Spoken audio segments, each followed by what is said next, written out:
So good afternoon, ladies and gentlemen.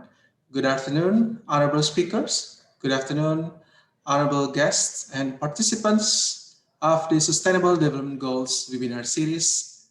And today is our 17th goal in the SDGs webinars.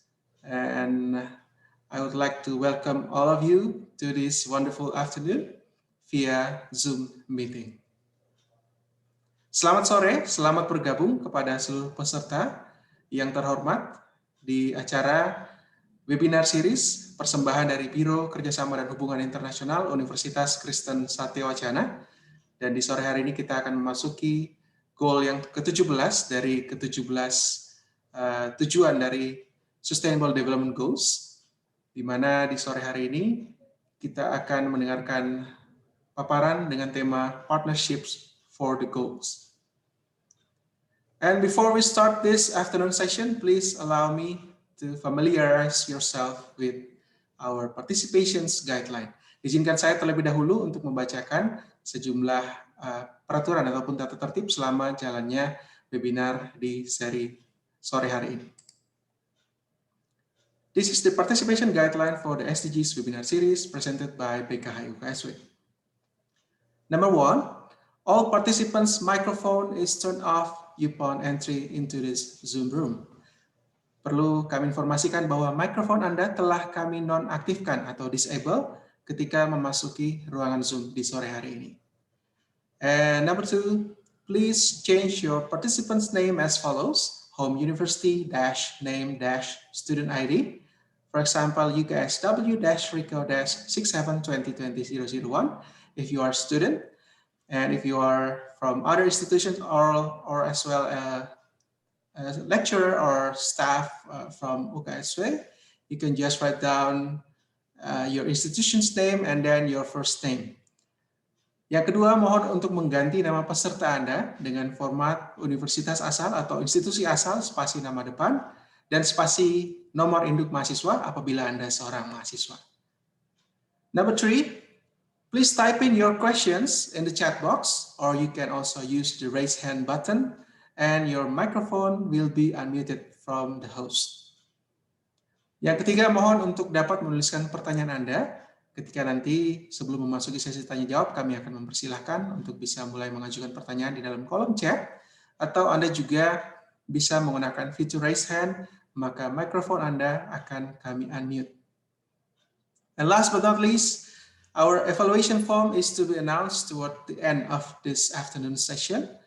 Perlu kami informasikan bahwa formulir absensi dan evaluasi akan kami umumkan menjelang akhir sesi webinar di sore hari ini, di mana setelah mengisi form absensi dan evaluasi tersebut, Bapak Ibu Saudara-saudari yang terhormat akan langsung mendapatkan email otomatis berisi e-certificate dan juga materi presentasi untuk webinar SDGs di sore hari ini.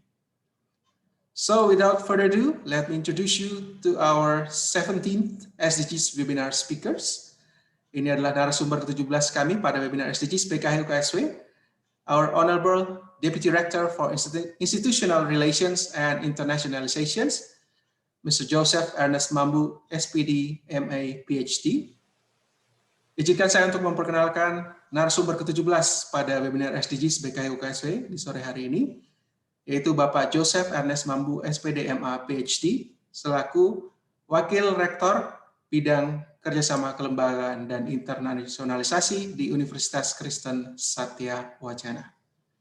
Dan tema di sore hari ini adalah Partnership for the Goals. So without further ado, let me share the screen directly to Pak Joseph. Pak Jos, the screen is now yours. Silakan, Pak. Okay. Thank you, Mas Ryan. I hope everyone can hear my voice. All right. Thank you for the opportunity given to me. It's my privilege and really an honor to be able to speak to you all. I'm using English. It's not only for me to practice because I'm not a native speaker of English, but I think it's a good listening practice for everyone.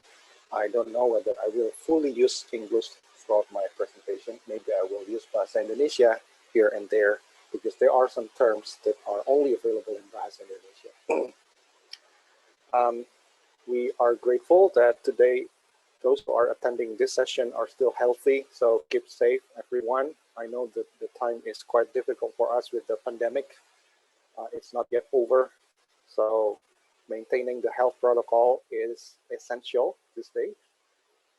Apart from that, today I'd like to share some ideas about partnership for the goals. This is the 17th SDG or Sustainable Development Goals.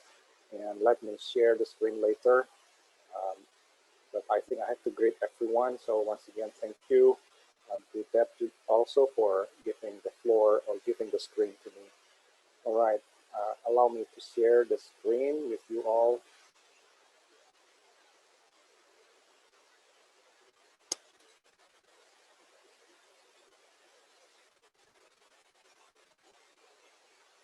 All right, partnerships for the goal.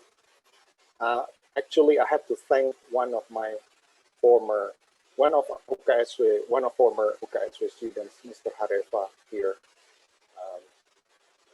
Mr. Harefa is the student with the cap and the graduation gown. The outright person, the rightmost person here, smiling. Yeah. So I think I had a conversation with him during week, what is it, scientific week, student scientific week or something like that in Bahasa Indonesia, Pekan Ilmiah Mahasiswa. And we talked about how students can integrate sustainable development goals back in 2018. And since then, I think it's a great opportunity. I think it's a great idea for UKSW to start introducing SDG for the students and also lecturers or faculty members. Some of the discussion points that I'd like to have this afternoon include reviewing SDGs number 1 to number 16. Well, we still have one actually, but number 15. But I think this meeting, even though it's number 17, but I hope that one day we will cover also SDG number 15. And then why SDG 17 matters. Yeah, I think I need to start with a small joke. Well, why matters, especially because at 3:30, if you are interested in watching the Olympic Games, I think the daddies will be playing. I'm not discouraging you from attending my session, but this is only to show you that, well, it is important also, even though we can watch the Olympic Games, but today's session is about partnership for the goals and why it matters, not only for Satya Wacana, but also for potential partners of Satya Wacana. And then some of the indicators that are highlighted by the United Nations regarding the 17th SDG. In the next part, I'm talking about possible partnerships that UKSW can establish with potential partners. I'd like to explore SDG in relation to UKSW and its current partners. I'm not saying the partners here are already SDG oriented, but I'm just trying to map out some of the possible partnerships that we can establish in the future in light of the Sustainable Development Goals. And then the current challenge is SDG in relation to 3 campus, the so-called Campus Merdeka. The leading policies by Mas Menteri Nadiem Makarim in today's cabinet, Jokowi's cabinet. And then at the last part, I'd like to talk about SDG in relation to universities' international standing. So I'm not talking from the perspective of an expert in international relations. Well, there is International Relations Department under Faculty of Social Sciences and Communications in UKSW, but I'm not going into that detail of international relations in terms of the subject matter or disciplinary knowledge. I'm not a lecturer on international relations. I'm a teacher educator in the Faculty of Language and Arts because I'm working now. My home base is English Language Education Program. But I'd like to frame my talk today from my role as a policymaker at the university level, because I'm in charge of cooperation or institutional cooperation and internationalization. I think it's a logical choice that I was appointed to speak on UKSW's behalf to you all today. All right, let me review a little bit. So this is the picture of SDG. In the past 16 weeks or so, we have covered these valuable topics. And I noticed that, for example, Bu Lili Suharti is now with us. I think she was talking about, I don't exactly remember. Sorry if sorry if I make some mistakes here. Maybe decent work and economic growth. I'm not mistaken. If I'm not mistaken. The first one, no poverty. I think Om Roy, the Dean of the Faculty of Social Sciences and Communications, was talking about that. And I still remember number 4, quality education. Bu Deborah was speaking on that. And Bu Hubungan on gender equality, for example. And then affordable and clean energy by Giner, one of my younger colleagues at the Faculty of Science and Mathematics. And we also have, so we have no poverty, zero hunger, good health and well-being, especially during the pandemic, quality education, gender equality, clean water and sanitation, affordable land, affordable and clean energy, decent work and economic growth, industry, innovation and infrastructure, reduce inequalities. We also invite a guest speaker from 1915 to talk about sustainable cities and communities and how his insights into the modern architecture can actually help in designing a city like Salatiga. Some of the possible and realistic suggestions about how Salatiga can improve itself in terms of the design of the city was also offered by the owner of 1915 Cafe. And then responsible consumption and production, climate action was nicely presented also by Dr. Johan from Faculty of Biology. We also have life below water, topic which is fascinating, presented by Pak Wilson from Universitas Kristen atau Wacana Kupang. And he talked a lot about seaweeds, because he on that, and how the cultivation of seaweed can also help life below water in the eastern part of Nusa Tenggara. Peace, justice, and strong institutions was presented by Reverend Isak Latu, and I think it was also a good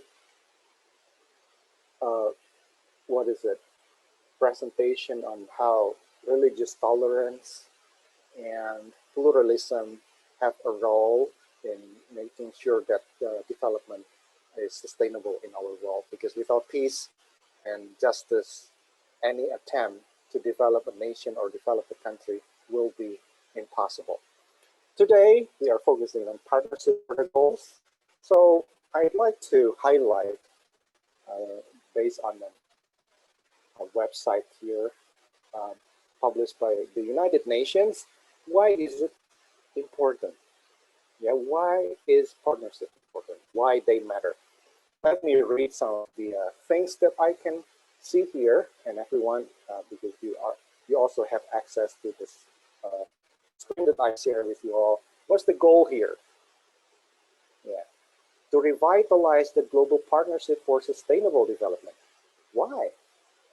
In light of the consequences of the global COVID-19 pandemic, we have seen that strengthening multilateralism and global partnerships are more important than ever if we are to solve the world's problem. So collaboration is important to address or tackle global issues ranging from poverty, hunger, low quality of education, deteriorating environment, violence, abuse, or whatever. Those are the global issues we can work together. We cannot work alone. That's why it is important that we secure or establish cooperation. The Sustainable Development Goals remain the framework for building that better. We need everyone to come together, governments, civil society, scientists, academia, and the private sector. And yeah, this is the important part. Government, definitely, the Indonesian government also endorses Sustainable Development Goals. Civil society, like NGO, non-governmental organization, scientists in the universities or in LIPI, Lembaga Ilmu Pengetahuan Indonesia, academia, lecturers in UKSW are also part of academia who can also be responsible for securing partnerships for the goals. Private sector, yeah. In a minute, I will talk about how the private sector can also be included to go to work together with us as the academia in UKSW or elsewhere to achieve the goal together. Why does this matter to me? We are all in this together. The agenda with its 17 goals, its universal and calls for action by all countries, both developed countries and developing countries, to ensure no one is left behind. How much progress have we made? Yeah, support for implementing the SDGs has been steady but fragile, with major and persistent challenges. Financial resources remain scarce. Yeah, it's difficult because the distance or the gap between the rich countries and rich countries are pretty, the gap is still pretty high or big. And crucial data are still lacking. The COVID-19 pandemic especially is now threatening past achievements or destroying even, yeah? With trade, foreign direct investments and remittances all projected to decline by up to 40% in 2020. I don't know in 2021 yet. Yeah, you can read the rest of this short article about why partnerships matter, but let me read the highlight here. Strong international cooperation is needed now more than ever to ensure that countries have the means to achieve the SDGs. Yeah, after we know why partnerships for the goal are important, then we can also learn a little bit more on the indicators of what is it, SDG number 17. Yeah? And there are some areas that have become highlights of the United Nations that we need to achieve. The things that together we can achieve. Yeah? The first one is on finance. That's why today I am also welcoming all deans from Satya Wacana. At least Puros is here. I don't know if other deans are with us today. Because, yeah, we are full of resources. We are full of experts. I'm not an expert in finance or economics. But, yeah, we can have more ideas. We can brainstorm more ideas about possible partnerships in which the UKSW can become a part. Yeah. Finance. Yeah. Strengthening domestic resource mobilization, including through international support to developing countries to improve domestic capacity for tax and other revenue collection. 17.2, you can read the rest by yourself. I just highlight, that's why I use colors here, yellow. Yeah, so the indicators, things that we need to achieve in terms of goal number 17 include matters of finance, especially 17.3, this is my highlight. Mobilize additional financial resources for developing countries from multiple sources. Crowdfunding, especially for developing countries, is very important. And I think Faculty of Economic and Business of Satya Wacana, Universitas Satya Wacana can think further on this issue. And then technology, FTI or Faculty of Technology, Information Technology, and Faculty of Electronics and Computer Technology can be thinking further on this technology. And this is the highlight on technology. Enhance north-south or south-south and triangular regular regional and international cooperation on and access to science, technology, and innovation, and enhance knowledge sharing on mutually agreed terms. Yeah, and North, yeah, if we imagine our globe, if we still remember geography, then we have the Northern Hemisphere and Southern Hemisphere. Northern Hemisphere, belahan bumi utara, include countries like the United States, Canada, and the majority, or if not all, European countries are part of the North. Yeah, and then South includes Indonesia. Indonesia, India, Southeast Asian countries in the region of Southeast Asia, and then many parts of the Asian countries, including India, those in the Arabic Peninsula, Africa, South America, Central America, like Cuba or Ecuador and things like that. They're part of the southern part of the hemisphere of the globe. That's why North sometimes symbolizes the wealth, wealthy nations like the United States, Canada, the United Kingdom, European countries, even Russia, China, Japan, and South Korea right now, with an exception of North Korea. Yeah, so North, South, and South, South, and triangular, South, South, and North. How we can establish partnerships with countries from different regions. That's something that is indicators that the United Nations have in mind. And then the next one on technology: promote the development, transfer, dissemination, and diffusion of environmentally sound technologies to developing countries on favorable terms, and so forth and so on. Yeah, so some of the indicators that this goal, or partnership for the goal, has been achieved. Let me repeat again. So on finance, that's important. Faculty of Economy and Business and focus on that in particular. Technology, and then capacity building. Enhance international support for implementing effective and targeted capacity building in developing countries to support national plans to implement all the sustainable development goals, including through North, South, South, South, and triangular cooperation, like North, South, South, North, North, South, you name it, or South, South, South, whatever. Trade. Promote a universal, rules-based, open, non-discriminatory, and equitable multilateral trading system under the World Trade Organization, and so forth and so on. Yeah. Systemic issues, policy, and institutional coherence. This is something that the International Relations Department can think further. Policy and institutional coherence, because it has something to do with policies in the nation, yeah. Including 17.19 here. By 2030, build on existing initiatives to develop measurements of progress on sustainable development that complement gross domestic product and so forth. Yeah, so that's the brief overview of the indicators that show that some of the goals have been achieved, especially with regard to goal number 17, strengthen the means of implementation and revitalize the global partnership for sustainable development.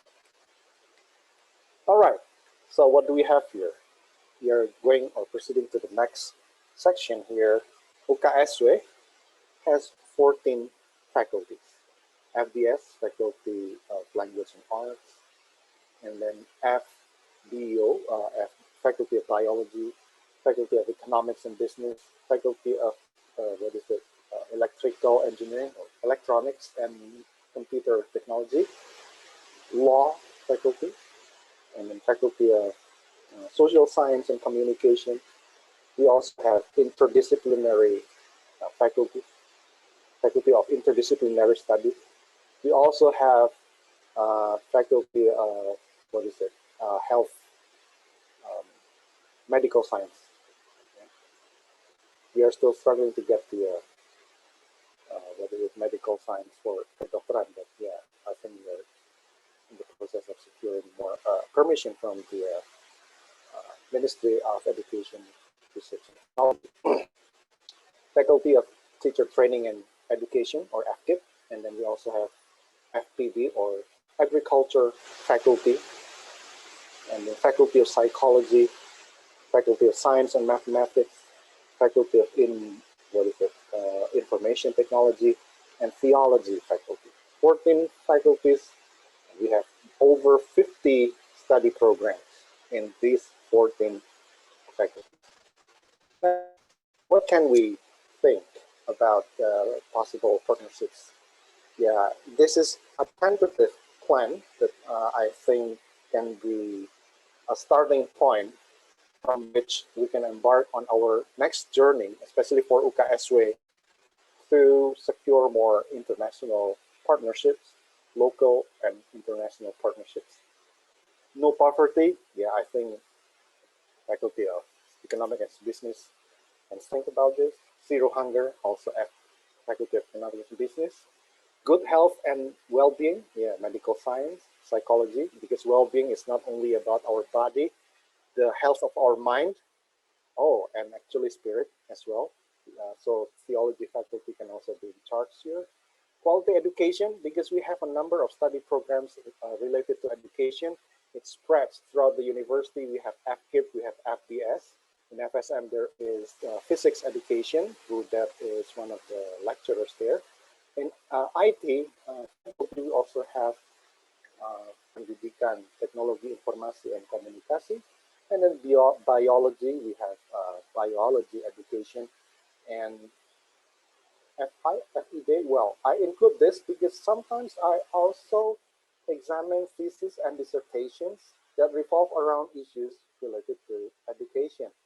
Like last week, yesterday I become one of the examiners for a proposal, thesis proposal for master's degree.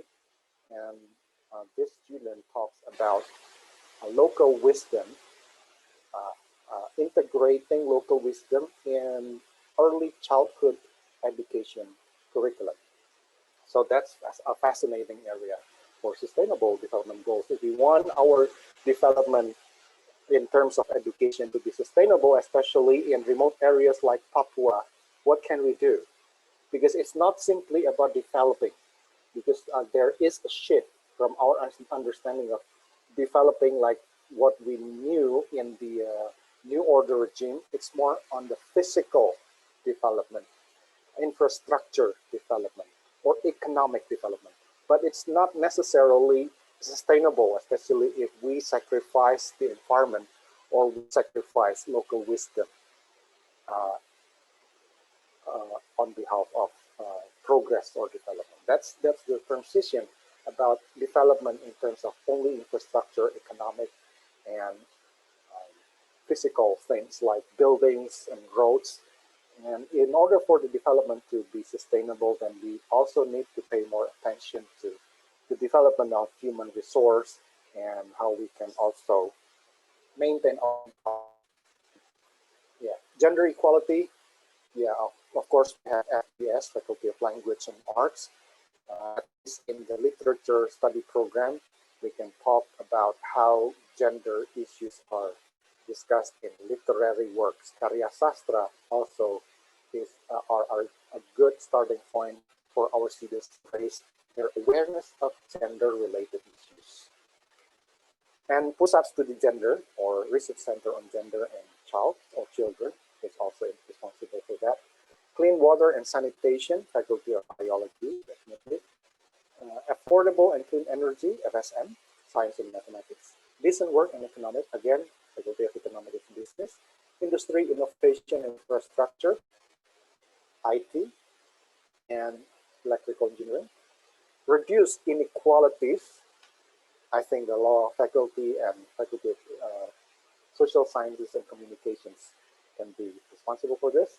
Sustainable Cities and Communities, Interdisciplinary Studies Faculty. Responsible Consumption and Production, Economics and Business again. Climate Action, Faculty of Biology. Life Below Water, Life on Land, Peace, Justice, and Strong Institutions. I listed some of them. Once again, they are not necessarily set in stone. In fact, even FSM can also talk about gender equality. I know, like Ibu Hana Parhusik from FSM also are involved in gender studies because the use of batik, especially for women, is also an important issue. batik as livelihood, batik untuk penghasilan, untuk mendapatkan pekerjaan, especially that livelihood that impacts women is important here. Peace, justice, and strong institution. Yeah. Partnership for the goals, yes. In UKSW, partnership for the goals is definitely centralized. So all sorts of MOU and memorandum of agreement are centralized in PR4 office or in my office. And partnership for the goals is also the concern of S.Pd Pembangunan Berkelanjutan, F.D, or Faculty of Interdisciplinary Studies, and FISCOM. All right, so that's an overview of what possible things that we can embark on our next journey. So we can start something. We have the SDGs and then the faculty or units that can be related to any of the SDGs here. This is only a starting point. Again, this is not set in stone. There are still many kinds of variations. You can interface here and there, and together as a university, we can tackle this together. And yeah, now the United Nations has also, pool resources from different countries. So in each, in each SDG, you see there have been initiatives of cooperation or partnership platform. The platform here is coordinated by the United Nations. And as you see here, there have been initiatives in each of the goals. I think life below water is interestingly the highest. People have many initiatives, maybe because we are very much concerned with microplastics that have contaminated our seas, waters, oceans, even in remote oceans close to the Antarctic or Arctic oceans are already contaminated by microplastic, which have been eaten by fish. And if the fish is consumed by us, you can imagine how dangerous or harmful the microplastic, not only for the fish, but also for us who consume the fish. Indirectly, we also eat the microplastic. Yeah, so you can check the BKHI or International Biro for Cooperation and International Relations can be facilitating all faculties in Satya Wacana or potential partners to explore this. So my dream, I think, yeah, okay, again, this is not a study, but I think this is a part of my role as a policymaker in the university, for UKSW to start thinking about how we secure relationships with partners, with us together internally at UKSW to achieve the sustainable development goals together, and how our cooperation is somehow documented in the United Nations website. Let me give you an example. So later you can click on this after the session. If you're interested more on the partnership, you can just click on this and you see different kinds of partnerships in each of the Sustainable Development Goals. Examples of partnerships that have been documented in the platform available in the United Nations website here include this. Because I am in the field of education, because I'm a teacher educator, this is my bias, I'm more interested in educational issues. That's why the examples here, two of the examples are based on my field. But again, this is just an example. I start from what I'm familiar with the most, but you all later can think about other areas of your interest. So we have sustainable development.un.org partnership. And in the education or SDG number 4, for example, I have promotion of education for sustainable development for bottom billions. Bottom billions here, I think those who are poor, those who live in very much low socioeconomic status, who struggle in daily life, like riding a bike for 15 kilometers just to get a shot or a vaccine, COVID vaccine. I think it went viral in today's newspaper about the struggle of an old man to get just vaccinated. All right. Oops, is there something here? Maybe someone wants to draw a picture there. Anyway, let me, I don't know whether, I think I need to stop sharing This is just an example. If I click on this, I don't know whether it pops up on your screen or not, but if necessary, I can stop the screen and just open another. Maybe it's not feasible, but is it? Can everyone here look at the screen the way I do? I scroll it down. Can everyone look at this screen is scrolled down? Ryan, is it scrolled down? It is still the same. Oh, okay. I'll just get out first.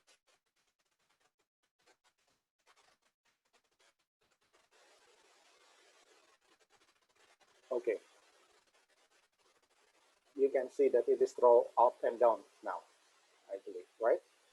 Scroll up and down. Yes, okay. Promotion of education for sustainable development for bottom billions. There is the description. Like the objective of this initiative is to educate and raise the awareness of students, practitioners, and researchers on the various sustainability aspects and principles of developing sustainable cities, which are safe for public health and resilient to adapt with the future changes and risks. The initiative will help in producing more ambassadors for sustainability in countries of the bottom billions: Africa, Middle East, India, Indonesia, Pakistan, Bangladesh, and Malaysia. The initiative is linked to several partners in the targeted communities, the partners including academic institutes, NGOs, and media hubs. Implementation methodologies, you can read that by yourself. Arrangement for capacity building and technology transfer. Also coordination mechanism and government structure. This initiative is launched by, isn't that powerful? If you can see here in the portal, in the United Nations portal, if there is a statement there, this initiative is launched by Universitas Satya Wacana, for example. Yeah, that's the dream. So I hope I'm sharing this vision so everyone can also be can also have some picture of how we can improve internationalization as well in our university by tackling strategic issues, especially under the purview of SDGs, to go forward so that this university will go more international. But more importantly, we have a better sense of humanity because we are helping fellow human beings, right? We are not simply working for the sake of accomplishing our jobs. Our main task, yes, Tridharma Perguruan Tinggi research, teaching, and community service. But don't forget, sometimes community service is not necessarily paid. Yeah, it is paid if it's a project. Service is service, and we are responsible as a human being to reach out to the marginalized communities, especially those who have less access to quality education and so forth and so on. Yeah, so yeah, this is the coordination mechanism. Partners, you see here. So partnerships. Earlier, in Partnership for the Goals, we have several stakeholders: government, NGO or civil society, scientists, and what? Academia, and the last one, private sectors. You see here, we have the Micropolitan Research Center, and then, yeah, Impact Youth Sustainability, Institute Teknologi Sumatera, Indonesia, Global Development and Sustainability Group, Neo Universe, and so forth and so on. Yeah, so you see here, there are a number of partners. Well, yeah, how can we register to that? Yeah, this website, I think, is explorable, and we can think about more details about how we can register our initiative with partners. So this will be documented, and we do something real to address real-world problems that we are facing today. All right, this is one example. Another example here. Oops. I hope you can still have a look at this. Language digitization initiative. Language is the primary method of communicating. I hope everyone can still have a look at the way I scroll up and down. Can still everyone look at this? Yes, we can still see it. Yeah, okay. Yeah, so I just want to just jump here. Okay, Translation Commons, I think this is generated by Wikipedia or Wikicommons. Individual volunteers, okay. Endangered language projects, Unicode, I don't know. I think this is industry or private sector. But you see here, partners can include the government, academia, scientists, civil society, or like the NGOs, and private sectors. So we can imagine that the partnerships here include any of the 5 combinations that I mentioned earlier.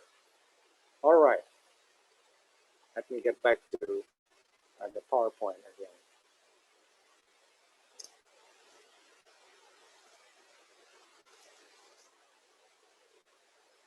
Yeah, so after that, now let's explore what we have. This is still a dream. Yeah, but I think Martin Luther King Jr. in 1968, before he was assassinated for the struggle for the African Americans people's assistance in the United States, I'm echoing Martin Luther King Jr. I have a dream that Satya Wacana can also tackle serious issues at the global level more seriously by addressing SDGs. We only have like 8 to 9 years left because the United Nations want to achieve the SDGs by 2030. Today is 2021, so we still have like 8 to 9 years to accomplish the SDGs together. Now, what I'm sharing with you here is also another map, or mapping out the possibilities or potentials. I'm not saying that the cooperation that we have today here in Satya Wacana is necessarily SDG oriented already. No, we have these partners, but these are but the starting points from which we embark on the next journey if we want to make real projects that are SDGs oriented. No poverty, at least we have Tingkat Sosial, Pemkot Salatiga, and I divide the table here in terms of MOU, MOA, or Memorandum of Agreement and Implementation Arrangement. Yeah, this is a bit technical, but MOU is at the university level, university to NGO, university president signed on the MOU with the mayor of Salatiga. Memorandum of Agreement is more technical, in which there are more real or more specific details about what it is that we are having cooperation about. Implementation arrangement is even more detailed. But anyway, zero hunger, you see, I don't know. Brian and I have been trying really hard to make this map.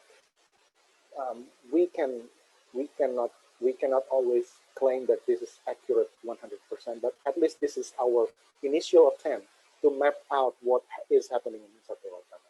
Good health, yeah, we have an MOU with the International Committee of the Red Cross here. Yeah, we signed the MOU in 2019. Yeah, in terms of good health and well-being, what can we do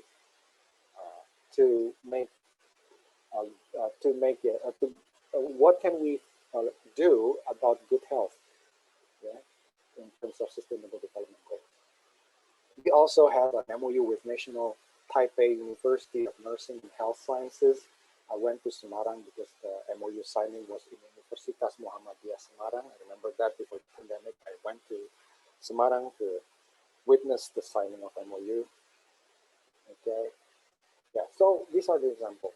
Quality education, there are numerous amounts of cooperations that we have with universities in Indonesia, universities abroad, like Asia University in Taiwan. I just pick up randomly here. Payap University, Thailand, National Chung Chang University, Taiwan. What can we do? After we secure relationship with these universities, can we start the initiative to build on something, a project that tackle a particular SDG in further depth, or more serious attempts to tackle SDGs. Decent work and economic growth. Yeah, there are a number of cooperation with local governments in Indonesia, like Regency Pati, Regency Rembang, Bengkayang Regency, Blora Regency, Semarang Regency, Sumba Timur Regency, you name it. Industry, innovation, and infrastructure. I hope that there will be more cooperation with industry. And I was happy, and I'm still happy to have a conversation with Kiricom or Kiricom Institute of Technology. I talked to the president yesterday, the president of Kiricom Institute of Technology in Cambodia, and they have secured, they have established partnerships with strategic private sectors or industries, because Kiricom Institute of Technology in Cambodia, close to Phnom Penh, is aspiring to be the Silicon Valley in Cambodia. No wonder this young and vibrant higher educational institution, Kiricom Institute of Technology, even though it's still 7 years old, they have expanded their partnerships to strategic partners. Unfortunately, I forgot to take the screenshot of our conversation because the president showed us the logos of quite popular names of industries. Well, I'm not an expert in IT, but I think most of the partners from the industries are have something to do with the IT industry. Yeah, reduce inequalities. We have a cooperation with the Directorate General of Cooperation of ASEAN and the Ministry of Foreign Affairs of Indonesia, Republic of Indonesia, and so forth and so on. So you can see here, Life Online, we have CRC Plan, Biosecurity, Peace, Justice, and Strong Institutions. We have established cooperation with the police resort in Salatiga. Yeah, this is only an overview of what we have, but this is just a starting point for better and more quality partnerships, especially if we want to tackle SDGs, particularly on a specific SDG. Yeah, of course, in terms of partnerships, education ranks #1 here, quality education, because we are an educational institution. Remember, most of the partners are still schools or universities. But industries, I think, especially if we want to get funding of project, then partnerships with industry is strategic. And actually, we also have initiated a conversation, like sending out letters to embassies. One of the examples here is the Thai Embassy or Royal Thai Embassy in Jakarta. On behalf of Rector, I sent the letter to the Thai Embassy, and they had a response. With regard to SDG, the Thai government has offered some possible venues or possible institutions in which Satya Wacana can have cooperation. So I shared actually this with Romulo, Vice Dean of Faculty of Social Sciences and Communications, to follow up on this. But this is for your information. So we have, like, on the government sector, you remember government, academic, and scientists, private sector, NGO. Just remember that. At least from the Royal Thai Embassy, they can offer 2 sectors. The government sectors, Office of the National Economic and Social Development Council. We also have Thailand International Cooperation Agency. In terms of academic sector, they have Sustainable Development Solutions Network, Thailand. Yeah. All right, let me move on to the next one, and I still have a couple of minutes to complete. We are almost done here, more than halfway through. The next part, after we talk about what we have in UKSW and potential partnerships we can establish in the future, then I also raise your awareness. I'm trying to raise your awareness of the fact that we have this policy, free campus or Campus Merdeka. And I think each faculty should think about how this Campus Merdeka can be integrated with tackling SDGs.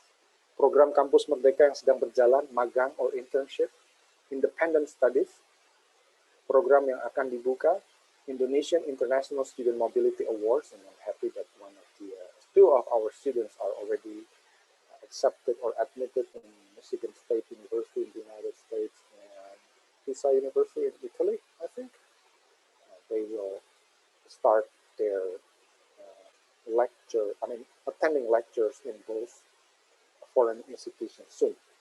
Kampus mengajar, membangun desa, KKN tematik, pertukaran mahasiswa merdeka, proyek kemanusiaan. So I think proyek kemanusiaan is something that we can also do in relation to tackling or addressing SDGs as well, in achieving sustainable development goals. Research and research or penelitian, and wirausaha, entrepreneurship. And I was just reminded of the HALT Prize. HALT Prize was offered by the International, was facilitated by the International Office, or BKHI in UKSW. HALT Prize is equivalent with, is modeled after the Nobel Prize. Nobel Prize is for real scientists. HALT Prize it's real. It's a real prize for students to practice their ability to improve their social entrepreneurship by tackling global issues including poverty, hunger. So SDG can also be part of the HALT Prize activities, and the International Office, or BKHI office, will facilitate students and lecturers when it comes to HALT Prize and how to connect HALT Prize with the SDGs. Bentuk kegiatan kerjasama, if we want to report the cooperations to the Indonesian government, especially the Ministry of Education, Research and Technology, these are the 27 kinds of, or nomenclatures, or the official kinds of cooperation that are acknowledged by the Indonesian government, and the information system. We want to submit our reports of our cooperation with different institutions, then these are the 27 kinds of cooperation that we can think of, like teaching, assistantship in educational unit, joint degree, entrepreneurship, internship, research, joint publication, community service or service learning, developing a curriculum or a program together, and so forth and so on. Student exchange, staff exchange, proyek kemanusiaan, or humanitarian projects under the scheme of Kampus Merdeka.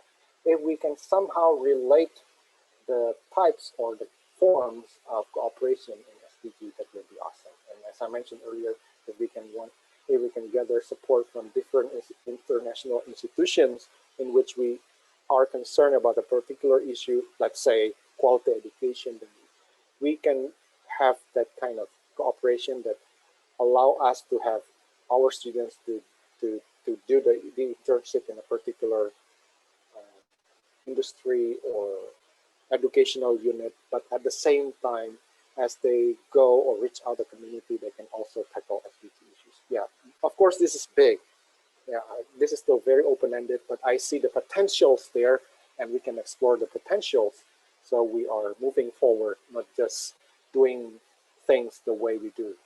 Business as usual, or BAU, B-A-U, is our enemy today. So if we want to move forward to the betterment of our world, we need to do something, but make it strategic and realistic at the same time.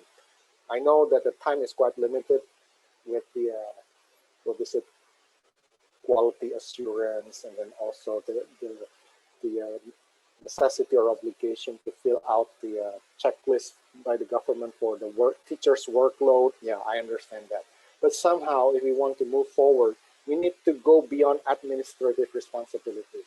But you might protest, well, administrative responsibilities are already overwhelming. How can I think about the future development? Yes, the challenge is there, especially for the deans and for myself, or part of the university management. We are now have the mandate to improve our university, and there is no other way of improving university if we only get stuck with the routine of administrative responsibilities. We need to think beyond administration. And the last part here, why is it important that we tackle SDGs more seriously? And in the previous parts, I tried to explore what we have at UKSW and what potentials there that we can accomplish together with potential partners. And now I understand that some people are pretty, skeptical about ranking, webometrics lah, or QS lah, or Times Higher Education lah. Yes, I was skeptical, or if not very skeptical. But as part of the university management, even though I am personally skeptical, I understand that if we want to be better heard by the world, and the hegemony is still under the Western countries, among the Western countries, if we want our voices to be heard, at least we are talking with the same wavelength first, as an entry point for us to be heard. That's my point. So rather than removing international ranking altogether, I try to embrace it to some extent with the awareness that, hey, this is just a starting point for us to have a more solid international standing, so our voices can be better heard. So that's my stance as a university administrator at UKSW. It's not entirely that I'm against this. In fact, as part of the university administrator, then this kind of ranking is in a way important. Not that we have to compete in a way that it's a self-defeating prophecy, like, okay, we will just lose the game. Yeah, but at least we can have some sort of benchmark. At least realistically, as a university, we can think, okay, at least this year we can achieve this. And especially, this is the pragmatic reason why international ranking can be very important when it comes to university collaboration. I remember going to Taiwan, and I had a feeling whenever potential partners talk about, oh, last year we are ranking number 289 on QS. Okay, I was like, okay, here we go. Satya, Wacana, I have no idea. We are better heard if our international standing is improved. And it is part of the dream of the university management as well. And with the increase, not only the publication in international reputable journals, but how the works are more impactful in the sense that more citations from our teachers' work, then this will boost our performance as a university. And SDG now is part of the indicators showing that a university's legal or international standing is good or not.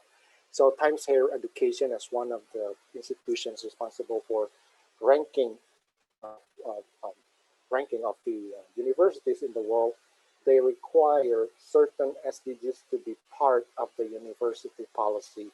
What are the SDGs that the university aim to achieve in the future, or at least by 2030? So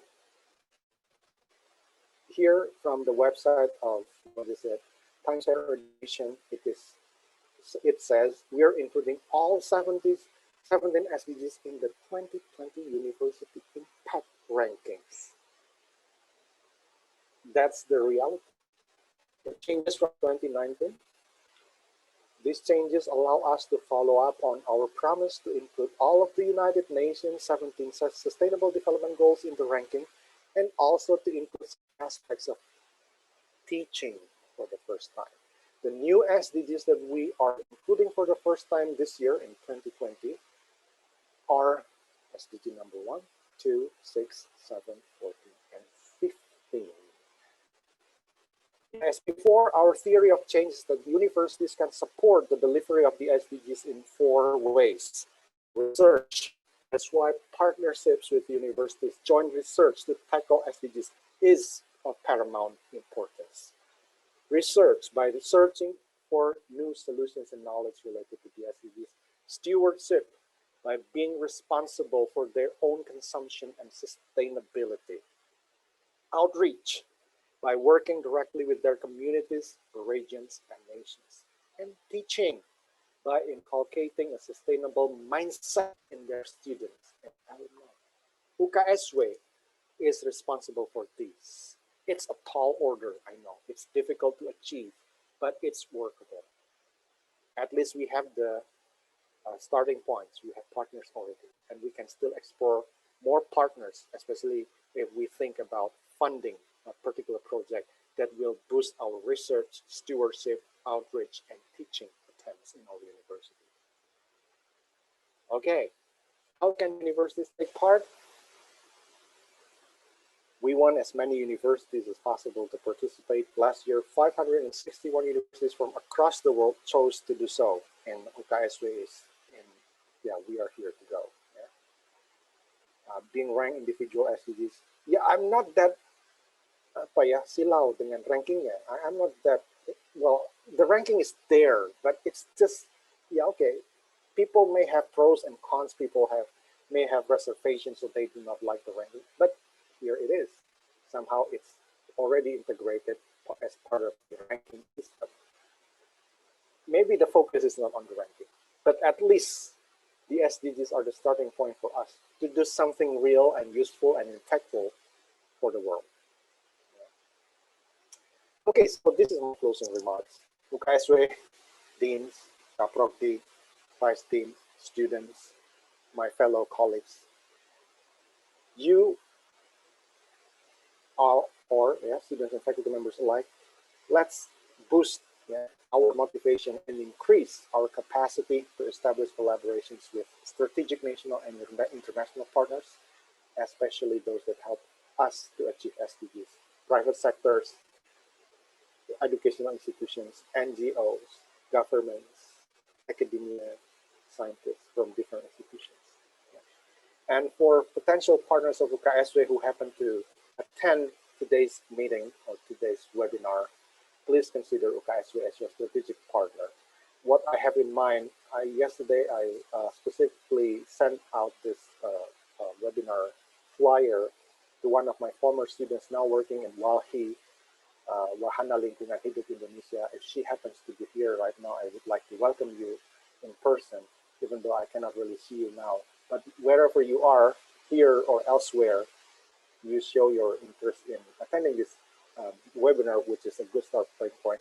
I am personally thinking that UKSW can secure or establish cooperation or collaboration with an institution or NGO like Wacana Lingkungan Hidup Indonesia. And I'm still thinking of how we can make this possible. I think we still need to wait for the new director to be appointed in the near future at the WALHI. But I think this is only just one example of possible cooperation with fellow Indonesian institution like WALHI. Maybe with WALHI we can think about extending our relationship with the Greenpeace or whatever, because we are very much concerned with the preservation of our environment, how the destruction of environment or our environment can actually endanger not only us who live today, but also our next generation. So with that note, I hope that UKSW and potential partner of UKSW can, as you listen to me today or later, if you happen to listen to the recording of the YouTube, uploaded on YouTube, then I encourage that we can have better and strategic partnership in which we tackle sustainable development goals together. So we create a better world, if not maintaining the world so that it doesn't become worse from day to day, from month to month, from year to year, from decade to decade. Okay, thank you very much. That's the sharing that I have so far. I welcome comments or questions from the audience. Thank you. The screen back to Ryan.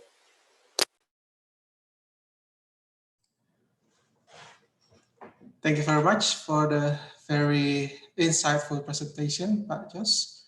And we will now please give a round of virtual applause to our speakers. Pak Jos, I'm giving it right now. Thank you very much. And now we will continue to our question and answer session.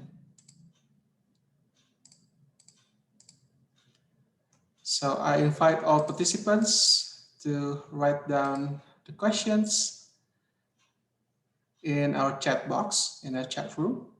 please leave your comments related to this afternoon session.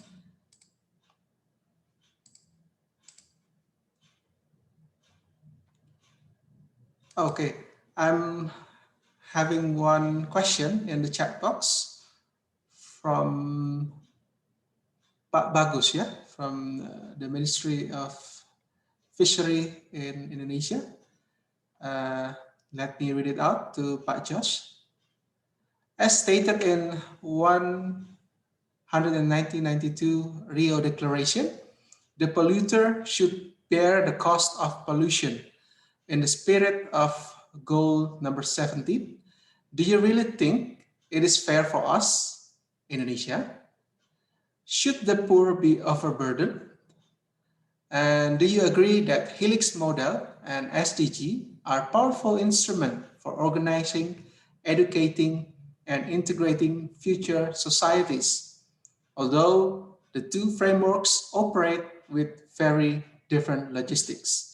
From Pak Bagus Hendrajana, from the Kementerian Kelautan dan Perikanan at Jakarta. So I'm giving directly the screen back to Pak Jos to answer this question. The screen is yours, Pak. Yeah, thank you, Pak Bagus. These are many questions. I think I find it challenging to respond to. Okay, let me remember. Recall the first question is on what? The second one is something on Helix. I don't know. I'm not pretty sure. I'm hesitating to answer that. Can you repeat the first question? I started in, okay.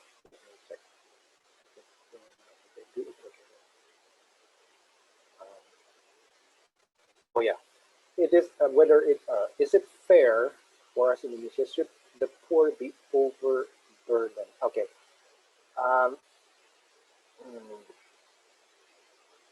Yeah, I think I'm not sure whether the Rio Declaration here has something to do with the Kyoto Protocol, but as far as my general knowledge is concerned, I think one country like the United States is a country which rejects to sign or ratify the Kyoto Protocol. So yeah, this is based on I'm scratching on my general knowledge.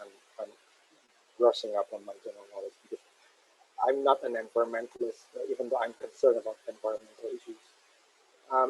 Please correct me if I'm wrong, but yeah, the straightforward answer to that question would be that, yeah, it is not fair if the burden is on us. It should be shared with other countries, especially the rich countries, because they're also responsible for polluting the world. That's number one. And yeah, this is definitely a large issue.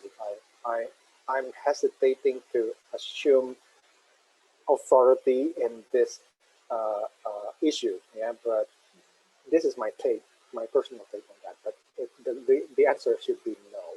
The poor countries should not be overburdened, and especially because the limbah B3, yeah, sometimes are sent from developed countries to developing countries. It's not fair. They consume. They are not responsible for the consumption, and they throw the garbage away to developing countries. And I think it's overburdening to our country. But correct me if I'm wrong. Once again, I'm not assuming authority in that particular field. Do you agree that Helix model and SDGs are powerful instruments for organizing, educating, and integrating future societies, although the two frameworks operate with very different logic? Yeah, this is something that I struggle. Helix here may have something to do with the industry. I understand that, especially in the scholarship of education, critical pedagogy that I am familiar with, our world now is very much in the neoliberal era, where the so-called free enterprise, free trade are the logic in many countries, including Indonesia, whether we like it or not. And I think the logic of industry and the logic of justice, in the real justice, is incompatible. And I'm afraid that SDG somehow has been absorbed, or what is it? The issue of work for that has been co-opted by neoliberal logic somehow. That's why it is part of the Times Higher Education sometimes higher education is it's very neoliberal in spirit, I guess, because it has something to do with quality assurance. It has something to do with accountability in the sense that, okay, as long as the administrative are part of the checklist, yes, okay, yeah, it's very good on paper. It shows some sort of accountability to those who give the funds, but yeah, is it really addressing the real problem? Yeah, that's why. But as an academia, as a person working in academia, at least the SDGs, with whatever underlying logic or philosophy behind it, is a starting point that is good to be used in a classroom. I remember I'm sharing this SDG framework to my students in critical pedagogy and literacy class in 2019, even until last semester during the short semester. This is but a starting point for my students to be familiar with global issues, because I find the irony in the classroom, for example. Do you find any form of poverty in Salatiga? Interestingly, one of my students said, no, there's no poverty in Salatiga. This is a university student, and he or she is not aware that poverty exists. I wonder how he spends his daily life in Salatiga. Maybe he's part of the middle class or upper class in Salatiga, so he is not really looking down on people. Not look down in a negative way, but sometimes they do not really see the world they should. So SDG as a framework, regardless of the underlying logic or principle or philosophy behind it, or the double helix, the industry-driven, neoliberal-driven framework, at least it becomes a framework for igniting meaningful discussions in the classroom, especially in my class in English language education program. Because this is a challenge, especially I'm an English teacher, a teacher educator. The challenge that, okay, Pa, I remember having a conversation with my former student. Pa, I'm doing teaching practice in an international school. Yeah, she is working in an international school, and she was asked to teach sociology or something like that. And this student said, Pa, I'm an English teacher. I'm supposed to be teaching English. Why on earth should I teach sociology or other subjects? I say, oh, you have to be thankful, because with English you can at least explore many other things, including pertinent issues that we are facing today in the world.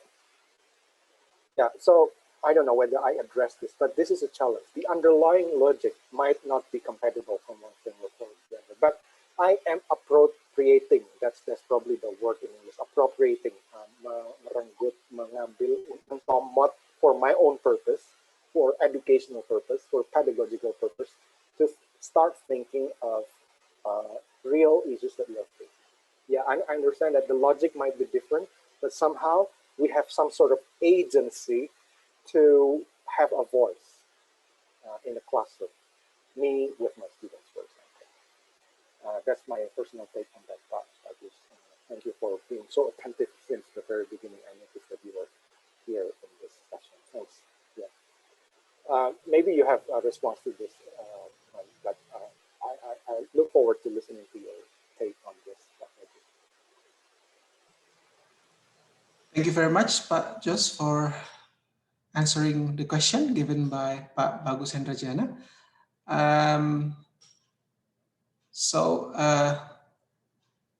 Let me continue. If there is other questions, ask in the chat box, or you can also use the raise hand feature,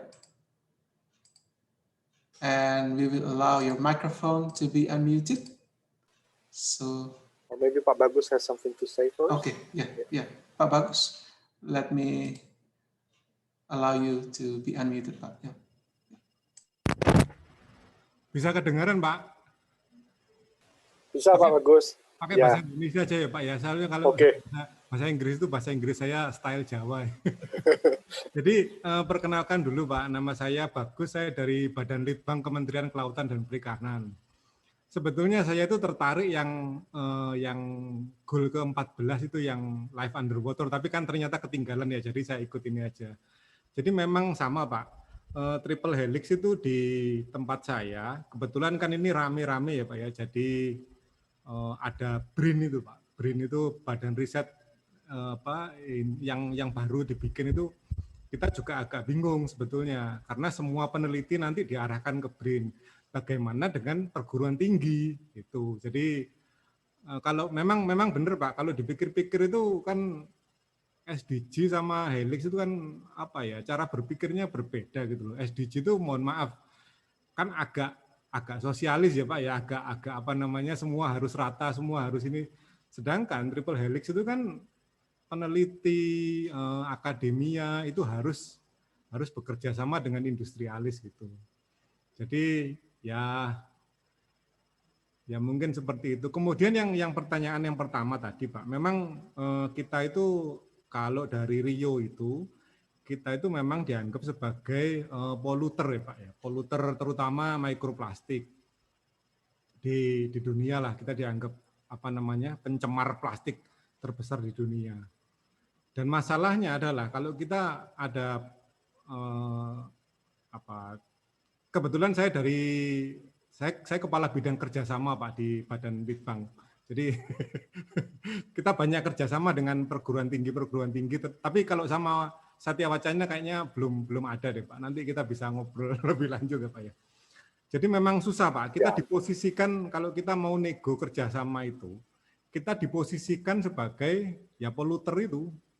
Jadi agak susah, negonya itu agak susah, dan harus diingat bahwa sekarang itu Indonesia bukan dianggap sebagai negara yang perlu dibantu. Jadi kalau kita dapat anggaran, kita dapat bantuan hibah ya istilah kita itu, hibah itu $1 juta, kita harus memberikan balik itu $6 juta, jadi sekitar 6 kalinya. $6 juta itu dalam bentuk in kind Pak. Jadi termasuk gaji saya itu dihitung sebagai PNS gitu loh. Jadi memang jangan sampai yang SDG goal ke-17 ini malah kalau bahasa Jawanya itu jelontrong ke kita gitu Pak, maksud saya. Mungkin sementara itu Pak Yosef, makasih. Selamat siang. Ya, terima kasih Pak Bagus. Oh ya, saya makin paham. Ya memang SDGs itu cenderung lebih kelihatan sosialis, walaupun saya tadi khawatirkan yang kelihatannya sosialis pun kalau sudah terkooptasi juga dengan yang saya katakan sebagai arus neoliberalisasi. Ya maaf ini dari pemerintahan Indonesia, tetapi di dunia akademis kan kami mengembangkan berpikir kritis juga nih ya. Nah. Jadi SDG bisa saja bersinggungan erat dengan kooptasi dari yang saya katakan tadi sangat kapitalis, neoliberalis. Nah memang kalau yang triple helix ini kan sangat industri ya, industri. Nah itu memang juga jelas arahnya kapitalisme dan neoliberalisasi ya. Nah itu memang kesulitannya, tetapi artinya kalau tadi saya pantik di awal diskusi saya, kan ada indikatornya itu yang North, South, yang SDG nomor 17. North itu ya negara-negara maju, South. Nah barangkali kita perlu eksplorasi jangan yang North South-nya, tetapi sesama South, South. Nah mungkin kalau yang North pun mungkin bisa dengan yang negara yang katakanlah lebih berhaluan sosialis ya, tapi bukan komunis. Saya juga menolak komunis. Tetapi yang lebih berpikir tentang social welfare, social justice. Gitu. Jadi saya pikir seperti negara-negara Skandinavia itu berpotensi Pak, saya kira. Jadi barangkali nanti kita sayangnya, ya maaf ya ini sayangnya mungkin ketinggalan satu. Yang kedua UKSW ini tidak ada jurusan perikanan, tetapi ada fakultas biologi Pak. Nah, fakultas biologinya itu berbicara tentang airnya ada, Pak. Karena kita punya laboratorium terbuka ya, laboratorium alamnya itu di Rawapening. Jadi ini sekarang saya pakai logat Jawa ya, orang Manado logat Jawa ya, Pak. Nah, ini saya jadi bisa nih potensi saya kira KKP ya dari kementeriannya Bu Susi Pujiastuti ini yang lalu ya. Nah, itu bisa saya kira. Nanti kita detailnya kita kerjasama, nanti mohon maaf nanti kalau di Japri staf saya minta nomor HP nggih Pak atau email, mungkin sudah ada di registration formnya juga, nanti kita bisa kontak lebih lanjut. Artinya kita juga punya concern bahwa misalnya salah satu ahli Belanda Pak yang terkait perikanan atau perairan nih ya di Rawapening itu peningkatan jumlah enceng gondoknya itu sudah mengkhawatirkan, sehingga itu juga salah satu isu perairan darat ya, artinya yang di sungai Rowo kayak Rawapening itu eceng gondok itu sudah mengkhawatirkan dan bisa saja pendangkalannya itu makin parah, apalagi sudah dipakai untuk industri, untuk rumah makan apa nanti sampahnya di situ. Itu potensi Pak untuk kita kerjakan. Ada ahli dari Belanda juga yang sudah concern, bahkan kami sempat terima di ruang rapat pimpinan UKSW untuk berbicara tentang bagaimana pandemi ini bisa dihandle. Sayangnya itu terjadi waktu sebelum COVID ya. Sekarang ini memang dengan COVID agak repot semua ini ya. Tetapi oke, kita berharap pandemi segera over. Nah kemudian, ini artinya kita mungkin dengan KKP UKSW bisa pertimbangkan how we can mensiasati kerjasama dengan pendanaan dari luar negeri yang tadi saya pikir social welfare itu lebih ke negara-negara Skandinavia.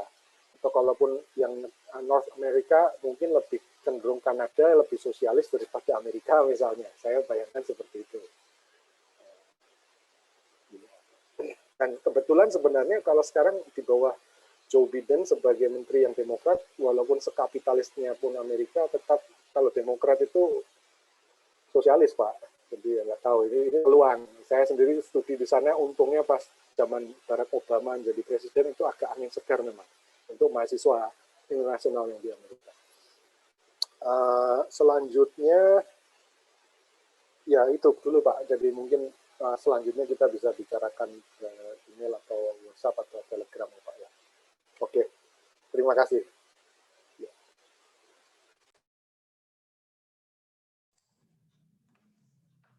Okay, thank you very much for the response from Pak Jos and also for the response from Pak Bagus. I would like to continue our question and answer session.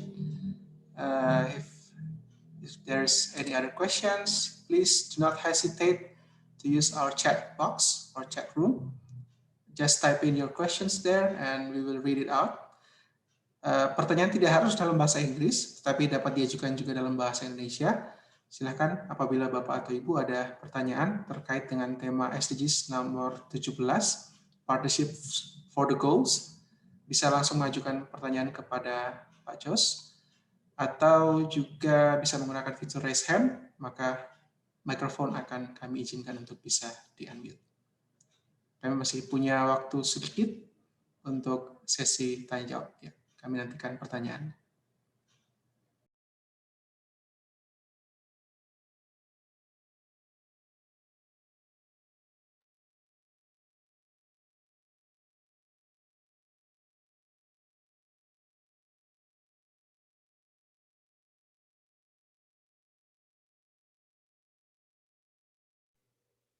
Mas Ryan, may I? Ya Bu, silakan Bu. Yeah, good afternoon, ladies and gentlemen, and also Pak Joseph. Thank you very much, Pak, for your insightful session. I just want to make your presentation as starting point for reaching the students here, because a lot of students are attending this session, and I'm so grateful for that. For all the students, I just want to share that we have ISEC and also HERD Prize, and next year we will have a model of United Nations in Satya Wacana, and you are all invited to join us if you want to address the Sustainable Development Goals by involving in this subunit of BKHI, or the events that provided by these three subunits of BKHI, you will more understand about Sustainable Development Goals, and you can pick some of SDGs that are make you interested in, and you can make it as your research for your thesis, and also for your activity as students. And we also have some cooperation with LLK, Lembaga Pelayanan Kemahasiswaan in kantor PR3, who has some funds to support you if you want to do the research or competitions there. So don't forget to follow our IG, our social media, both BKHI and LLK, so you can joining us in that area. And I would like to also invite all the teachers of UKSW for being the advisors and supervisors for our students, because I found that mostly students are like doesn't have any idea, or they really want to do something but they don't know the way. We as teachers can support them by doing so, and I would like to invite it. And thank you very much for Pak Bagus who opened the gate for cooperation, and also Pak Jos already opened the big gate for UKSW to cooperate. We from BKHI are welcome all of you to have cooperation with Satya Wacana. Thank you very much. Thank you, Mas Ryan. Thank you very much for the comments, Bu Deborah. And yeah, if Pak Jos would like to respond to that comments, probably. This can yours, Pak. Ya, salah satu komentar dari mungkin kolega dekan ada kalau hadir bersama kita. Ini kok mahasiswa UKSW sekarang ikut lomba kok susah ya. Ya saya sendiri pernah jadi mahasiswa, jadi kadang khawatir gitu ya kalau ikut lomba bukannya menang tapi menangis. Tapi ya oke, itu bagian dari pelatihan mental. Kita ada Holt Prize tadi yang saya sebutkan, itu kerjasama dengan ya semacam lembaga yang mirip-mirip Nobel Prize, tapi jangan bayangkan itu Nobel Prize. Tapi Bill Clinton, mantan Presiden Amerika, juga salah satu penggagas dari Holt Prize itu untuk melatih social entrepreneurship. Ada Isaac tadi, ada juga Debating Society. Dan ini terkait dengan Partnership for the Goals. Tadi ada Moon juga ya, saya lupa singkatan apa, something United Nations. Ini latihan berdebat, latihan membuat case untuk isu-isu internasional. Itu bagus. Ikuti saja.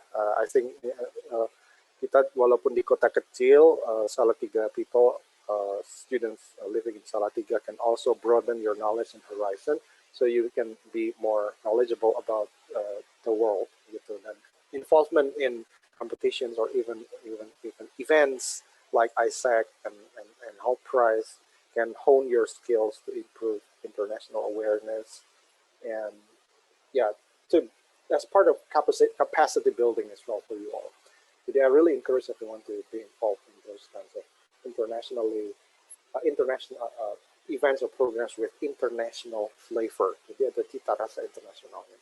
Ini tadi kalau saya lihat ada pertanyaan, tapi nanti saya terima kasih ada beberapa mahasiswa saya juga di sini, paling enggak mahasiswa yang nulis skripsi dengan saya hadir di sini. Terima kasih. Oke. Barangkali ada yang ini mungkin bisa dibacakan dulu. Baik. I would like to continue to the chat room. We have one more questions from Pak Effendisu. Dear Pak Joseph, I'm graduated from Satya Wacana, majoring of civic education. I want to ask, how are sustainability education and citizenship education related? About goals number 4, quality of education.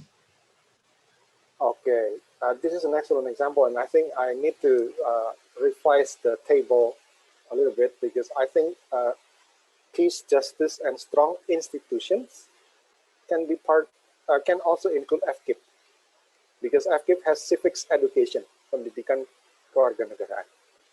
Dan pendidikan kewarganegaraan ini is a very strategic study program actually. And in fact, I was inspired by my PMP teacher. Back then in the 90s, before the curriculum was changed to PPKN, we call it PMP, bukan pren makan pren ya. Apa itu? Pendidikan moral Pancasila, civics education. Nah, penting sekali. I was inspired to be an ambassador or working as a diplomat, thanks to my former PMP teacher back in my senior high school time, back in the 90s. Saya sangat terinspirasi. Biasanya saya tuh bosan pelajaran PPMP, PPKN. Tapi ada satu guru PPMP yang sangat menginspirasi. Dia memperkenalkan saya terhadap yang namanya isu-isu international relations. Saya sampai ingin masuk jurusan HI waktu mau kuliah. Nah, itu cerita sedikit ya. Tetapi akhirnya ya nggak tahulah. Saya pikir saya percaya pada Tuhan, sehingga jalan hidup saya juga sedikit banyak atau banyak sekali ditentukan dari tinggal mengalir bersama Tuhan yang saya percayai itu. Akhirnya sekarang saya kan jadi diplomatnya UKSW lah, boleh saya katakan. walaupun harus dipingit sejak ada COVID. But anyway, nah tadi pertanyaannya apa tadi? Saya harus ingat. Nah, PPKN apa hubungannya? Apa ini? What is the relationship? Citizenship education? Yes, citizenship itu bicara juga kan tentang isu-isu keadilan sosial. Nah, pendidikan kewarganegaraan Indonesia dengan dasar Pancasila.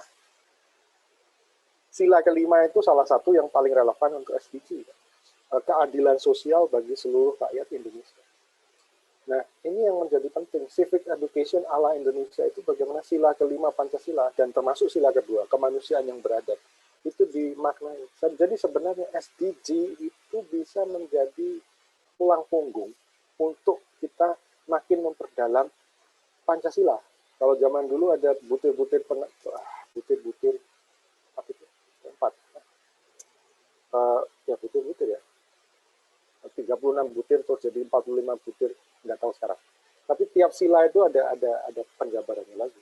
My point is, if we can bring issues related to social justice, keadilan sosial, like poverty, hunger, quality education, peace, justice, and strong institutions, aren't they part of civics education in itself? And how we can make ourselves sustainable? How can we make ourselves sustainable in developing ourselves as human beings and the world if we do not know even how to be human? How we can become better humans? It's not simply learning cognitively, but UKSW is also endorsing the so-called whole person education. It's not only about the brain, but also heart and spirit. Nah, PPKN is in the forefront, di garis depan untuk kita bisa mendidik manusia menjadi manusia yang lebih utuh, menjadi manusia Indonesia seutuhnya lah kalau bahasa di negara kita yang lazim gitu ya.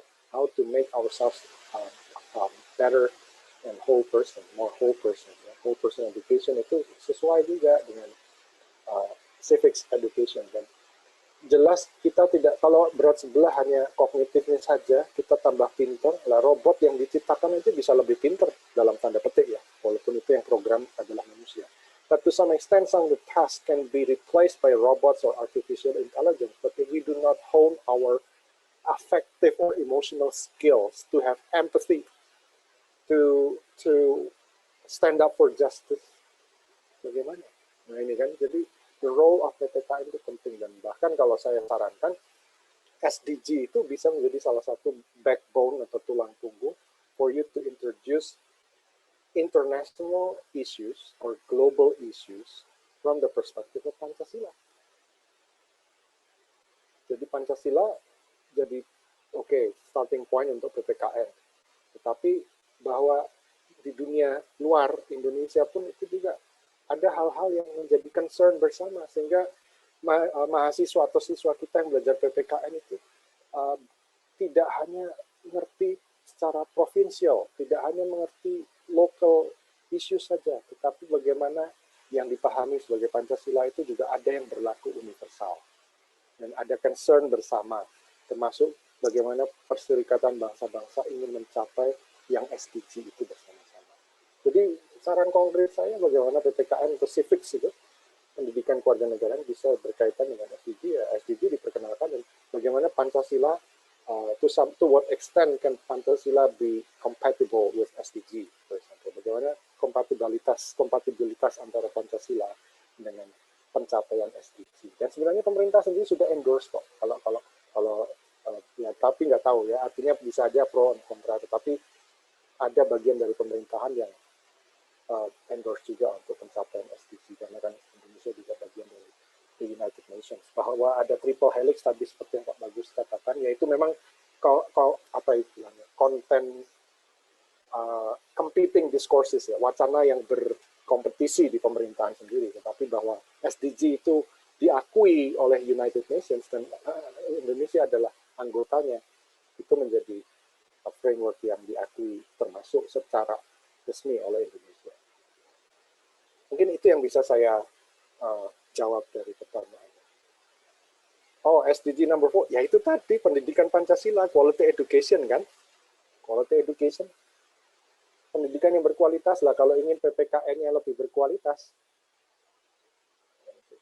whole person education. Jadi kita nggak berpikir compartmentalize, oh mengejar SDG semua, ya bahwa SDG 4 itu quality education, tapi kan ya berkaitan dengan yang lain juga, masalah keadilan sosial, masalah apa, itu sebenarnya saling terkait. Jadi lebih spesifik lagi pendidikan, zaman dulu saya PMP itu pendidikan moral Pancasila, yang sekarang pendidikan kewarganegaraan. Nah, SDG 4 itu bisa, artinya kita kenalkan SDG dari nomor 1 sampai nomor 17, termasuk yang nomor 4 di kelas PPKN.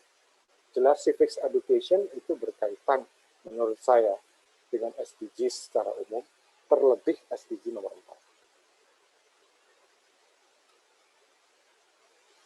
Ya. Okay. Thank you very much for the response, Pak Jos. And thank you very much for the question too, to Pak Effendi. And we still have time for one last question. So if there is a quick one sentence, maybe one question, one response from the participants. Kami masih punya waktu untuk satu pertanyaan terakhir. Mungkin juga Pak Effendi mau merespon. Oh, okay. I think there's one question, Pak. I will post it again, and it's from Laura. I think it's a master's degree or doctorate degree students.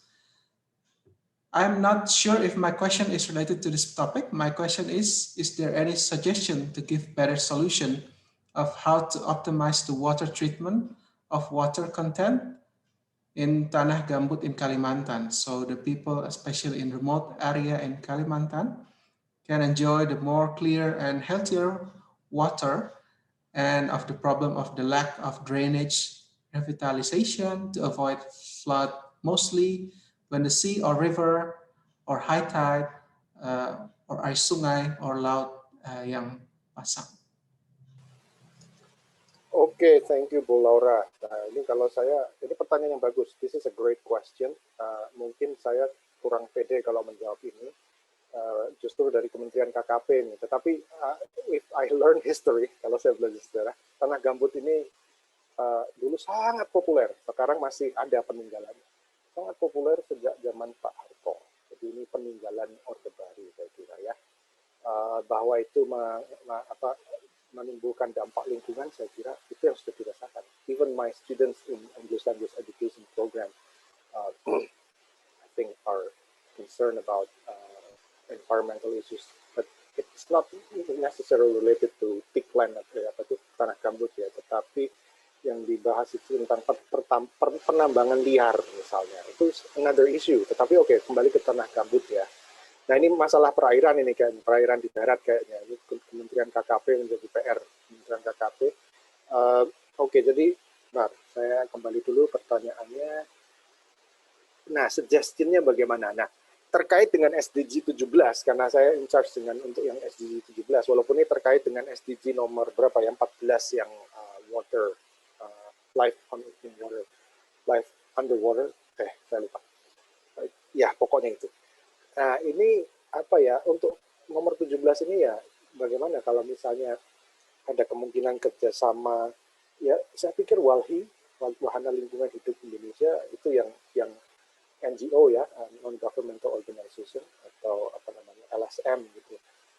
Mungkin bisa untuk menyikapi hal ini gitu. Ya, kalau mau partnership UKSW dengan WALHI ya bisa nih. Karena memang WALHI ini juga cukup berani ya, yang kadang lembaga-lembaga yang seperti ini, yang aktivis ini juga berisiko ya, tetapi kalau itu untuk kemaslahatan orang banyak, itu kekuatannya akan lebih tinggi saya kira, apalagi jika menggandeng dengan akademia ya, atau dunia akademik seperti UKSW. Dan memang UKSW sendiri kan ya terkenal sebenarnya di tahun 80-an sampai 90-an berpihak kepada yang termarginal dan sebagainya itu. Sehingga ya, dari kacamata SDG 17, Partnerships for the Goal ini, ya kita secure atau establish cooperation-nya dengan yang pegiat lingkungan ini, harusnya ya. Nggak tahu di Kalimantan di sana, kalau yang saya terpikir ya memang Walhi, dan memang saya lagi cari cara ini bagaimana untuk bisa bekerja sama dengan Walhi misalnya dengan lebih baik begitu. Ya kalau masalah ini mungkin kalau mahasiswa doktor ya tadi Ryan, studi pembangunan barangkali ya. Ini tentu saja tidak mungkin saya jawab dalam 15 menit terakhir. Ini harus saya menggandeng other stakeholders, the government, we have KKP here, and also NGOs. If we are really serious about addressing the tanah gambut issue in Kalimantan, then we need to include not only experts in academia, but also other important stakeholders like the government sector, private sector, and even civil society, NGO. Itu sih kalau saya. Maaf kalau tidak bisa address seluruhnya, tapi at least that's something that's my take on that issue. Okay, thank you very much for the response, Pak Jos. Oh, I'm sorry for mistakenly announced the name. It's supposed to be Laurencia. I'm really sorry about Laurencia. Mahasiswa S2 Manajemen Administrasi Pendidikan. Oh, okay. Great. Yeah. We still have one last question, Pak, from Febi Eldami. Hello, Pak Jos. Related to program Kampus Merdeka, one of the program that's about to open is pertukaran mahasiswa Merdeka. Does it mean that UKSW student can take study program at another college and study for 6 months and they with us? Thank you. Yes. Even though the details can be derived from or can be informed by kantor PR1, tetapi dari pengalaman empiris ya, saya pernah membuka mata kuliah Critical Pedagogy and Literacy, and I accepted 5 German students. They took 1 semester course in my class. Bisa, yang dari luar negeri ke kita ke luar negeri juga memang. Dan memang ini challenge ya, karena challenge sekaligus berkah. Karena misalnya Bu Deb update ke saya untuk misalnya kerjasama dengan Michigan State University itu perlu ada dokumennya juga, dan itu menambah poin sekali baik secara administratif tetapi juga secara international standingnya UKSW ya. Kalau UKSW bisa kerjasama dengan Michigan State atau ada mahasiswanya yang studi di sana, atau PISA, bukan PISA ya, PISA Menara PISA di Italia. Kalau PISA University saya akan senang sekali. Walaupun mungkin yang ala di Kristen, that's another issue, sorry. Anyway, tetapi ya itu bisa. Jadi jawabannya untuk siapa ini tadi? Mbak Febi atau Ibu Febi? Mbak saya kira, atau Abu. Ya bisa, jadi bisa. We take study program, exchange study program, more details karena harus ada konversi SKS dan sebagainya, itu nanti kantor PR1 yang bisa lebih menjawab. Tapi secara pengalaman bahwa kita ada exchange student scheme, ya kita sudah berpuluh tahun UKSW hidup, dan student exchange itu sudah ada. Dan kesempatannya juga sekaligus mempopulerkan di UKSW among you students that we have international program, cultural exchange program, student exchange program. Nah, ini kadang kurang dimonitor oleh mahasiswa. Sering-seringlah cari informasi. Nah, ini ada informasi menarik ya dari Pak Bagus lagi. Nah, mantap ini tentang restorasi gambut. Terima kasih Pak Bagus. Iya, mantap sekali. Ya. Okay. Yeah. Thank you very much, Pak Jos, for answering all the questions. I would like to add something to Bu Febi, probably.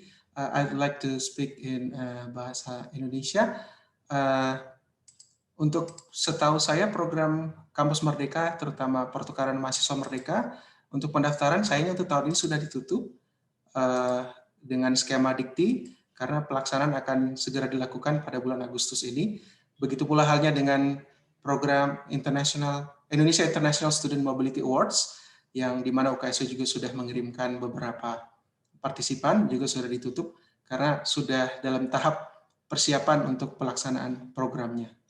Demikian mungkin tambahan dari saya. Mungkin untuk teman-teman mahasiswa juga yang mungkin menghadiri sesi di sore hari ini bisa mempersiapkan diri, di mana kita akan membuka kembali apabila Dikti sudah membuka untuk batch di tahun 2022 mendatang. Demikian mungkin.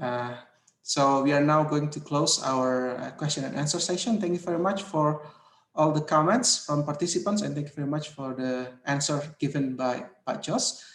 Now we will continue to the photo taking sessions before I will inform all the participants about the evaluation form. If you could please enable your video. Kami mengundang seluruh peserta untuk bisa mengaktifkan videonya sejenak. Kita akan sesi foto bersama singkat sebelum kami membagikan link untuk evaluation form, link untuk absensi dan formulir evaluasi, di mana setelah itu bisa langsung mendapatkan sertifikat dan materi dari sesi webinar di sore hari ini.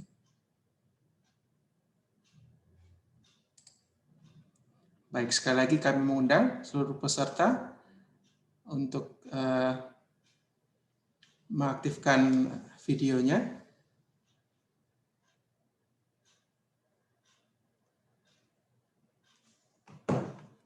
If you could please allow your video to be opened. Kalau memungkinkan ya, kami mengundang untuk bisa mengaktifkan videonya. Kita akan sesi foto bersama. Baik, saya akan mulai dengan slide pertama. Mohon untuk tetap tersenyum terhadap kamera. Baik. Tetap tersenyum, saya akan lanjutkan ke slide berikutnya. Baik. Oke, slide berikutnya. Baik, dan slide selanjutnya. Baik, terima kasih sudah mengaktifkan videonya. Thank you for enabling your video. And now let me share it to you, our evaluation form for today's session. I will also write it down in the chat room. So please fill that up.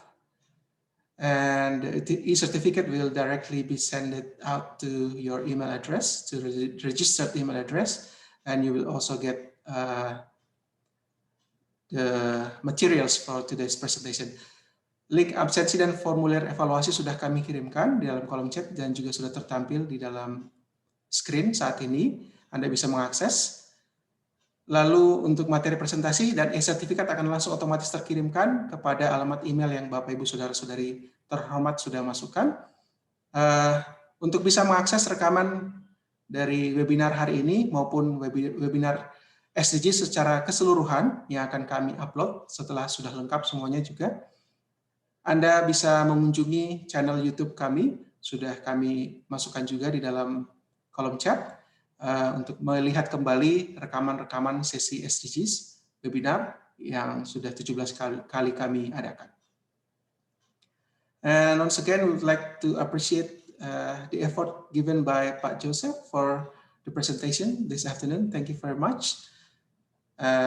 Let me give another round of virtual applause. Thank you very much, Pak Jos.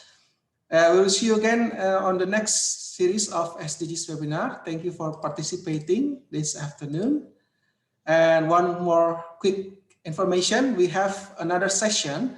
This is especially for student. Ini untuk mahasiswa terkait dengan SDGs, yaitu di UKSW juga ada Hult Prize. Akan ada webinar bersama 2 orang Campus Director of Hult Prize at UKSW, periode tahun 2020 dan periode tahun 2021 yang akan diadakan pada hari Senin, tanggal 2 Agustus 2021 mendatang jam 1 sampai jam 3 sore waktu Indonesia bagian Barat.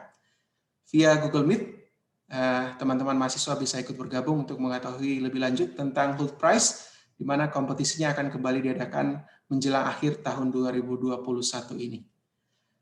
Once again, we would like to appreciate all participants for attending this event until the end. This is the end of this afternoon session. Thank you for your participation. Thank you for attending all 17 webinar series of SDGs, presented by Biro Kerjasama dan Hubungan Internasional. I hope you all have a nice weekend. Stay safe, stay healthy, and God bless you all. Thank you very much. Gracias.